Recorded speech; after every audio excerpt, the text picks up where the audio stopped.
میدونستم الان هر دوتون اینجایی. منتظر بودم ببینمتون و خونتون رو اینجا بریزم. این هیچ تقصیری نداره. من مقصرم. همش تقصیر توه. برای اینکه از وقتی اومدی تو زندگیمون رو نابود کردی. قاتل بابام تویی. به خاطر عشقم مجبور بودم. من خیلی از این اتفاق خفش.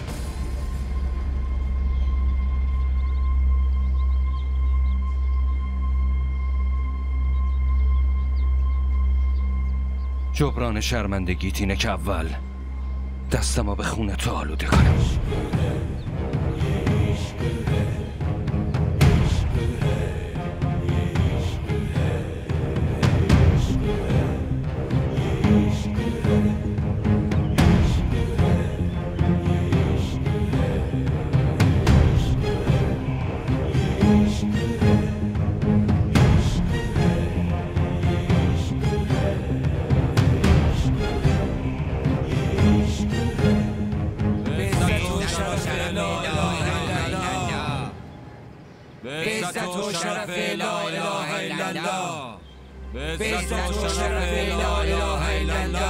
هر دوتاتون شانس آوردید،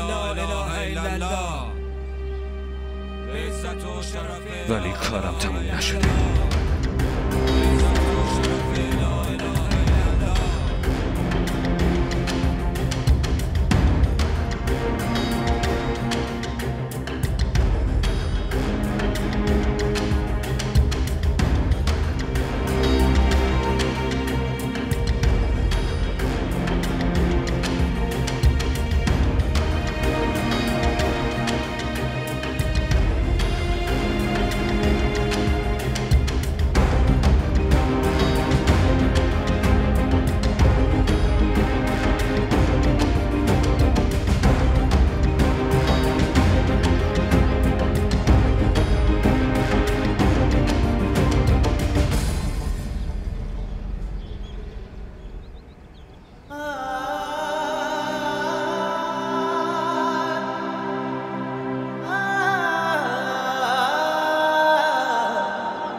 حامد، کجا رفته بودی؟ من که داشتم سکته می کردم. رفتم جون هر دوشونو بگیرم، ولی شانس آوردن که نجات پیدا کردن. خدا رو شکر می کنم که تو چیزی نشده حامد، چرا به این فکر نمی کنی که تو دیگه خواهری نداری؟ نمیتونم اینطوری فکر کنم مامان. تا وقتی با دستای خودم حقشونو کف دستشون نذارم، همش خودمو میخورم که چطوری تونستم بابامو ازم بگیرن. رفتن قبادو اینجوری نوشته بودن، ولی کاری که تو داری میکنی کاملا غلطه. حالا غلط. تا وقتی اون دوتا زنده‌ان من آروم نمیگیرم. باشه، آروم نگیر. اینو بردار. این چه کاریو میکنی؟ شال مادر بیوتو بردار و برو از اینجا. من خودم میفهمم که برای تو مادرت هیچ اهمیتی نداره.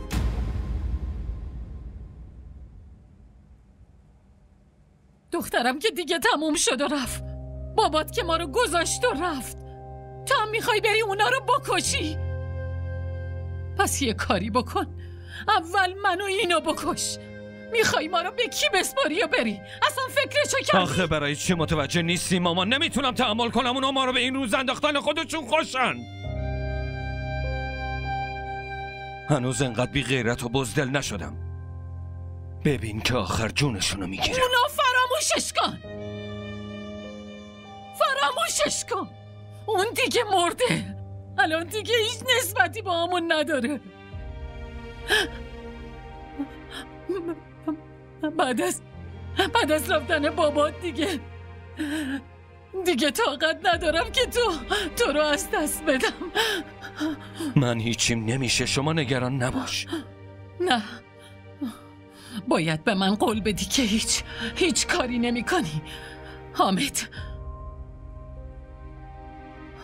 جون منو قسم بخور که هیچ کاری نمی کنی.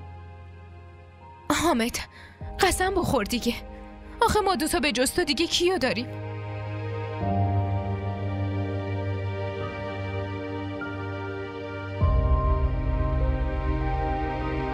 خواهش میکنم.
چی گیرت اومد؟